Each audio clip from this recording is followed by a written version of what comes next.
તો નમસ્કાર દર્શક મિત્રો, આપની સાથે હું છું દેવ અને આપ જોઈ રહ્યા છો ઇન્ડિયા ન્યૂઝ ગુજરાત। તો રાજ્યના મુખ્ય સમાચારની શરૂઆત કરીએ તો શ્રાવણ મહિનાના બીજા સોમવારે સોમનાથ મહાદેવના દર્શન કરવા માટે શિવ ભક્તોનો ઘોડાપુર ઉમટ્યું છે। વહેલી સવારથી જ ભોળાનાથના દર્શન કરવા માટે ભક્તોનો મહાસાગર સતત સોમનાથ તરફ આવતો જોવા મળી રહ્યો છે। આજે શ્રાવણ મહિનાના બીજા સોમવારને લઈ દેવાધિદેવ સોમનાથ મહાદેવના દર્શન કરવા માટે શિવ ભક્તો ભારે ધાર્મિક આસ્થા અને ઉત્સાહ સાથે સોમેશ્વર મહાદેવના દર્શન કરવા માટે પધારી રહ્યા છે। અને જેમ જેમ શ્રાવણ મહિનાનો આગળ વધતો જાય છે તેમ તેમ શિવ ભક્તોમાં દેવાધિદેવ સોમનાથ મહાદેવ પ્રત્યેની આસ્થા પણ વધુ પ્રબળ બનતી જાય છે, જેના દ્રશ્યો આજે ધાર્મિક પુરાવો આપી રહ્યા છે। કારણ કે વહેલી સવારથી જ ખૂબ મોટી સંખ્યામાં શિવ ભક્તો સમગ્ર રાજ્ય અને દેશમાંથી સોમનાથ મહાદેવના દર્શન કરવા માટે સોમનાથ તરફ આવી રહ્યા છે। અને આજે દિવસ દરમિયાન ખૂબ મોટી સંખ્યામાં શિવ ભક્તોનો ઘસારો સોમનાથ મહાદેવ મંદિર તરફ જોવા મળશે। તે પ્રકારના દ્રશ્યો પહેલી સવારથી સોમનાથ મંદિર પરિસરમાં જોવા મળી રહ્યા છે।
સિદ્ધાર્થ છે। અમે વાલિયા ગામ હાસોદ તાલુકાથી 6 કાવડિયા 25 તારીખે શ્રાવણ ચાલુ થયો તે દિવસે કાવડ લઈને સોમનાથ મહાદેવ મંદિરે પેદપાડ આવ્યા છે।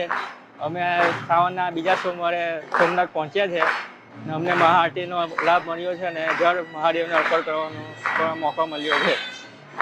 એ આ અમારું ત્રીજું જ્યોતિર્લિંગ ચાલતા છે। શ્રાવણ માસનો બીજો સોમવાર છે તો અહીંયા ખૂબ જ ગરદી છે અને સારી ગરદી છે। અમે અંદર ગયા તો પ્રાર્થના કરી અને ખૂબ મજા આવી।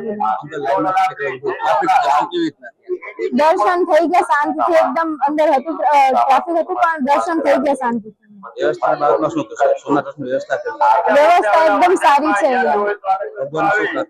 અમે ભગવાનને એ પ્રાર્થના કરી કે બધું બસ સારું થઈ જાય અને બધાનો હેલ્થ સારી રહે। શ્રાવણ મહિનાનો બીજો સોમવાર છે અને મહાદેવને મળવા ઘણા ભક્તો અહીંયા છે અને ગરદી એટલી છે પણ વ્યવસ્થા બહુ સારી છે, જેથી દર્શન બધા શાંતિથી સરસ રીતે કરી શકે અને બધી વ્યવસ્થા બહુ સારી છે। અહીંયા ભગવાનને પ્રાર્થના કરી ભગવાન બધાના દુઃખ દૂર કરે અને બધાના સ્વાસ્થ્ય સારા રાખે।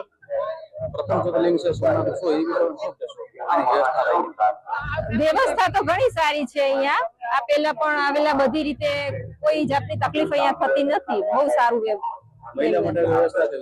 મહિલા મંડળની વ્યવસ્થા પણ બહુ સારી છે। બધી શાંતિથી આપણને દર્શન કરવા દે છે, એવું નહીં કે ફટાફટ તમે નીકળો કે આ તે એવું કશું જ નહીં અને શાંતિથી બધો જવાબ આપે છે, કઈ પણ પૂછીએ।